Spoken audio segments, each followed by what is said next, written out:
So the first question kind of forms itself. What is non-duality?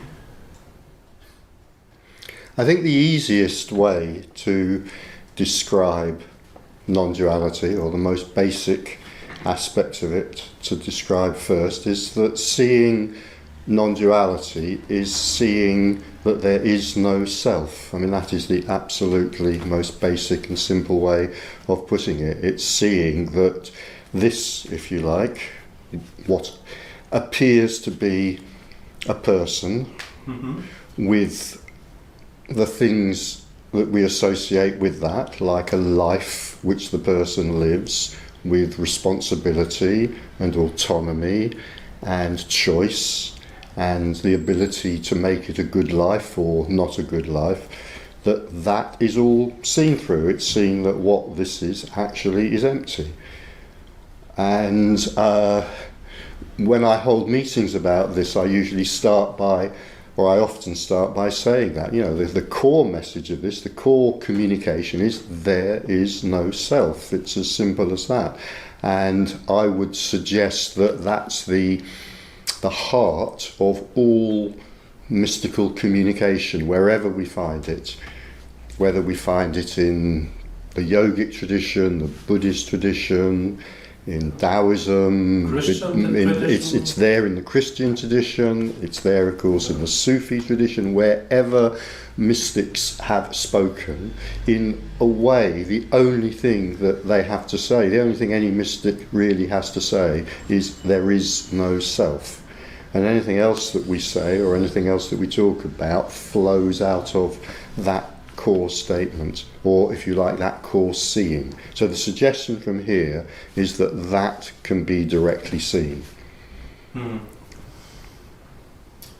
Well, so everything is just happening by itself, as could we say that like this? Absolutely, yeah. Everything is happening of its own accord. Absolutely. This is, we could say, is arising. This is arising out of emptiness. It's falling back into emptiness. We could say this is non-duality, or oneness manifesting as two-ness, manifesting as duality or everything. And it happens of its own accord. And one of the things that happens is that the individual, the person, tends to develop a sense of separation in which they feel that they are in control of something called their life and that they are doing it themselves.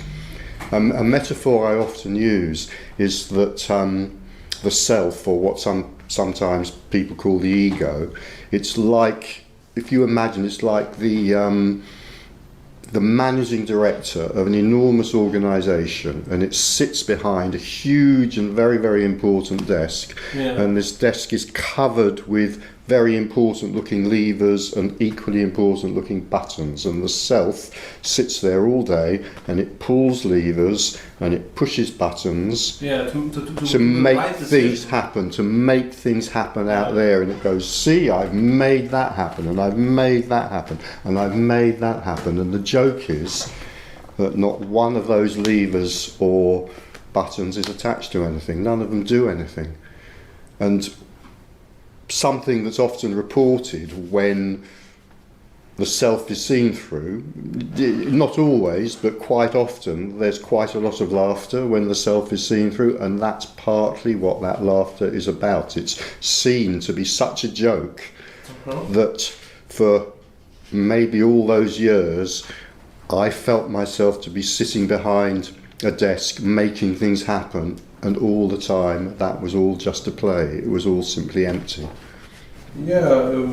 But there's a common feeling, like for example, that I control my arm, I am the one who is directing the arm left, because left, okay, then it's turned left, right, and it's turned right, and it absolutely feels like, this is me and I'm controlling it. And that's an illusion?